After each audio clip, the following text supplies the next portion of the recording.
একজন গ্রামীণ যুবক তার সৃজনশীলতা এবং পরিশ্রমের মাধ্যমে একটি বাতাসের শক্তি মেশিন তৈরি করেছেন, যা তার এলাকায় বিদ্যুৎ খরচ কমানোর জন্য একটি অভূতপূর্ব উদাহরণ হয়ে দাঁড়িয়েছে। গরম গ্রীষ্মের দিনে যখন বিদ্যুৎ বিল আকাশচুম্বী হয়ে ওঠে, তখন এই যুবকটি বাতাসের শক্তি ব্যবহার করে বিদ্যুৎ উৎপন্ন করার একটা সমাধান খুঁজে বের করেছেন। প্রথমে তিনি একটা সাধারণ মোটর সংগ্রহ করেন। মোটরটি ছিল এমন যা নিজের শক্তিতে ঘুরতে পারে না, অর্থাৎ ম্যানুয়াল সহায়তা প্রয়োজন ছিল। এই সমস্যা দেখেই তিনি মোটরটি খুলে ফেলেন এবং এর ভেতরে থাকা রটারটি বের করেন। তিনি বুঝতে পারলেন যে মোটরের চৌম্বকতা দুর্বল হয়ে গেছে, তাই এটি ঘুরতে পারছিল না। এরপর তিনি একটি মেশিনের সাহায্যে চৌম্বকতা পুনরুদ্ধার করেন, যাতে মোটরটি আবার শক্তিশালী হয়ে ওঠে। পরবর্তীতে মোটরের কার্যক্ষমতা পরীক্ষা করতে তিনি একটি বাল্ব সংযুক্ত করেন এবং নিশ্চিত হন যে মোটরটি ঘোরানোর সাথে সাথে বিদ্যুৎ উৎপন্ন করছে। এরপর তিনি একটি ফ্রেম তৈরি করতে শুরু করেন, যাতে ব্লেডগুলো সঠিকভাবে কাজ করতে পারে। ব্লেডগুলোর জন্য তিনি একটি ছোট ধাতব প্লেট ব্যবহার করেন এবং এর সাথে একটি ক্রস আকৃতির কাঠামো ওয়েল্ড করেন, যা ব্লেডগুলোর স্থিতিশীলতা নিশ্চিত করে। এরপর তিনি একটি পাইপের অংশকে ব্লেডগুলোতে বিভক্ত করেন এবং সেগুলো ফ্রেমে সংযুক্ত করেন।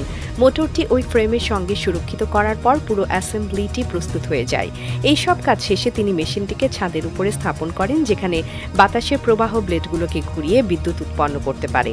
ব্লেডগুলো বাতাসে ঘুরতে শুরু করলে তারা ধীরে ধীরে বিদ্যুৎ উৎপন্ন করে। এইভাবে মেশিনটি 220 ভোল্ট বিদ্যুৎ উৎপন্ন করতে সক্ষম হয়, যা তার ঘরের লাইট, ফ্যান এবং এমনকি জল পাম্প চালানোর জন্য যথেষ্ট শক্তি প্রদান করে। তার উদ্ভাবনী চিন্তা এবং কষ্টের ফলে এখন তার বিদ্যুৎ বিল অনেকটা কমে গেছে এবং তিনি আর্থিকভাবে অনেক টাকা বাঁচাতে সক্ষম হয়েছেন। এই গ্রামীণ যুবকের উদ্ভাবন প্রমাণ করে সৃজনশীলতা এবং পরিশ্রমের মাধ্যমে যে কোনো সমস্যার সমাধান খুঁজে পাওয়া সম্ভব। এটি শুধু তার নিজের জন্যই উপকারী হয়নি, বরং এটি তার এলাকায় আরেকটি উদাহরণ সৃষ্টি করেছে, যেখানে লোকেরা স্বল্প খরচে বিদ্যুৎ উৎপন্ন করার নতুন উপায় শিখতে পারে।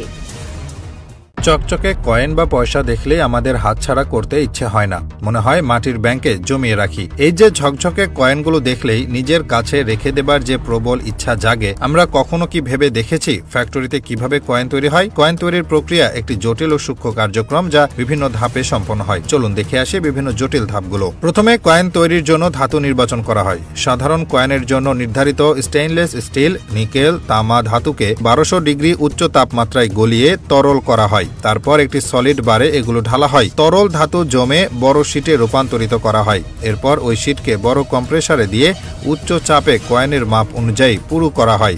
দ্বিতীয় ধাপ হলো ব্ল্যাঙ্ক তৈরি। ধাতব পুরু পাতকে একটি মেশিনে ঢুকিয়ে দেওয়া হয়, যে মেশিনে অসংখ্য গোল গোল চাকতি থাকে। ওই চাকতির সাহায্যে পাতে চাপ দিয়ে কয়েনের আকার অনুযায়ী বৃত্তাকার টুকরা কাটা হয়। এই মেশিন এত দ্রুত কাজ করে যে আধা ঘন্টায় প্রায় 27,000 কয়েন কাটতে সক্ষম হয়। তৃতীয় ধাপ হলো অ্যানিলিং ও পরিষ্কারকরণ। এরপর ব্ল্যাঙ্কগুলোকে পরিষ্কার করা হয়, যাতে ময়লা বা অক্সাইড স্তর অপসারিত হয়। চতুর্থ ধাপ হলো স্ট্রাইকিং বা মুদ্রাঙ্কন। এটা বেশ জটিল প্রক্রিয়া। প্রথমে একজন ডিজাইনার কয়েনের নকশা ডিজিটালি তৈরি করেন। ডিজাইনাররা মুদ্রার সামনে ও পেছনের অংশের নকশা ডিজাইন করেন। বিভিন্ন দেশের সরকারের অনুমোদন সাপেক্ষে কয়েন ডিজাইন করা হয়। কয়েনের ডিজাইনকে প্রথমে বড় আকারে প্লাস্টারে খোদাই করা হয়। তারপর ডিজিটাল ডিজাইন অনুযায়ী উচ্চ মানের স্টিলের ব্লকে খোদাই করা হয়।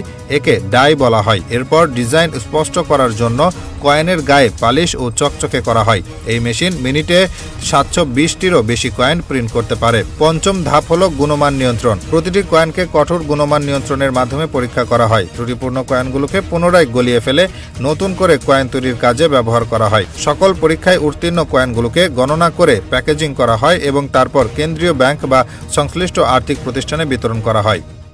প্রিয় দর্শক, আজকে আপনাদের দেখাবো কিভাবে চীন, জাপান কিংবা আমাদের দেশীয় ফ্যাক্টরিগুলোতে অ্যালুমিনিয়াম তৈরি করা হয়। আমাদের চারপাশে অ্যালুমিনিয়ামের ব্যবহার অনেক বেশি। চুলা, রান্নার পাত্র, গাড়ির যন্ত্রাংশ, মোবাইল ফোন, এমনকি বিমানের কাঠামোতেও এটি ব্যবহৃত হয়। কিন্তু কখনো কি ভেবেছেন শক্ত, চকচকে এবং হালকা এই ধাতুটি কিভাবে বিশাল ফ্যাক্টরিতে তৈরি হয়? আসুন দেখে নেই কিভাবে সাধারণ বক্সাইট আকরিক বিশাল ফ্যাক্টরিতে রূপ নেয় খাঁটি অ্যালুমিনিয়ামে। প্রথম ধাপে বক্সাইট আকরিক সংগ্রহ করা হয়। অ্যালুমিনিয়াম তৈরি করতে হলে প্রথমে বক্সাইট নামের এক ধরনের লালচে খনিজ সংগ্রহ করতে হয়, যা মূলত অস্ট্রেলিয়া, চীন, ব্রাজিল এবং গিনির মতো দেশগুলোতে বেশি পাওয়া যায়। বিশাল বিশাল খনিতে খনন যন্ত্র দিয়ে এই আকরিক সংগ্রহ করা হয় এবং ট্রাকে করে ফ্যাক্টরিতে নিয়ে আসা হয়। এরপর বক্সাইটকে বিশুদ্ধ করার ধাপে পাঠানো হয়। এখানে বক্সাইটকে প্রথমে চূর্ণ করা হয়, তারপর এতে উচ্চ তাপে ক্যাস্টিক সোডা মেশানো হয়। এর রাসায়নিক বিক্রিয়ায় বক্সাইটের ভেতরের অ্যালুমিনা দ্রবণীয় হয়ে যায়, কিন্তু অন্যান্য অশুদ্ধ পদার্থ আলাদা হয়ে যায়। এরপর এই দ্রবণকে ফিল্টার করা হয় এবং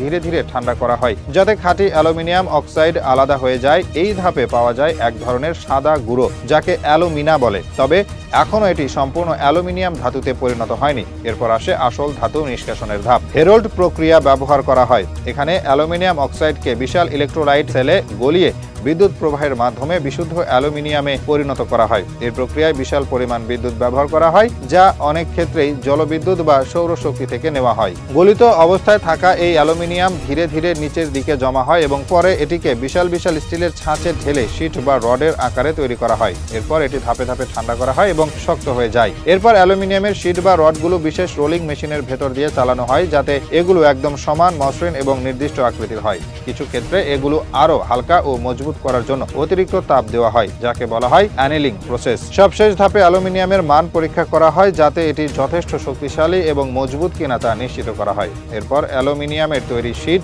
রড বা বিভিন্ন অংশ প্যাকেট করে বাজারে পাঠানো হয়, যেখানে থেকে এটি আমাদের দৈনন্দিন জীবনে নানা কাজে ব্যবহার করা হয়। প্রিয় দর্শক, আজকে আপনাদের দেখাবো কিভাবে চীন, জাপান কিংবা আমাদের দেশীয় ফ্যাক্টরিগুলোতে পেন্সিল তৈরি করা হয়। স্কুল কলেজের শিক্ষার্থী থেকে শুরু করে অফিসের কর্মচারী, পেন্সিল আমাদের সবার জীবনেরই একটা অংশ। কিন্তু কখনো কি ভেবেছেন ছোট্ট এই পেন্সিলটি কিভাবে বিশাল ফ্যাক্টরিতে তৈরি হয়? প্রথম ধাপে পেন্সিল তৈরির জন্য বিশেষ ধরনের কাঠ সংগ্রহ করা হয়। সাধারণত সিডার বা ইনসেন্স সিডার কাঠ পেন্সিল তৈরির জন্য ব্যবহার করা হয়, কারণ এটি হালকা, মজবুত এবং সহজে কাটার উপযোগী। এই কাঠগুলো বড় বড় গাছ থেকে সংগ্রহ করে ফ্যাক্টরিতে নিয়ে আসা হয়। তারপর এগুলোকে ছোট ছোট পাতলা কাঠের ফালিতে কাটা হয়। এরপর গ্রাফাইট ও কাদা মাটির মিশ্রণ তৈরি করা হয়। পেন্সিলের ভেতরের মূল অংশ বা সীসা আসলে গ্রাফাইট ও কাদা মাটির সংমিশ্রণে তৈরি হয়, যা শক্ত কিন্তু সহজে লেখার উপযোগী।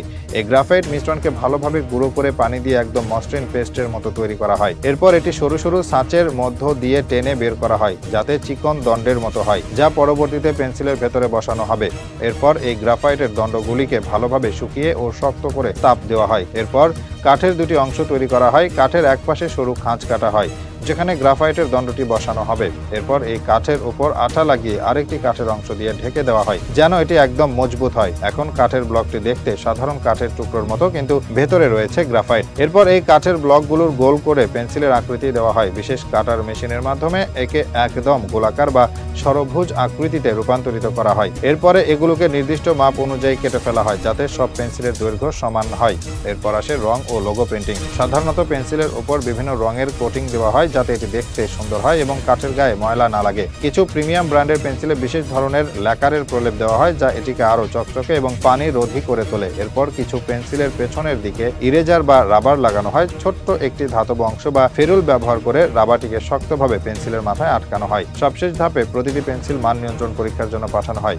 এখানে দেখা হয় পেন্সিলের সীসা ঠিকঠাক আছে কিনা, কাঠ মসৃণভাবে কাটা হয়েছে কিনা, আর এটি সহজে ভাঙে কিনা। সব ঠিক থাকলে পেন্সিলগুলো ব্যান্ডেল আকারে প্যাকেট করা হয় এবং বাজারে পাঠানো হয়, যেখান থেকে আমরা কিনে নিয়ে নিশ্চিন্তে লিখতে পারি।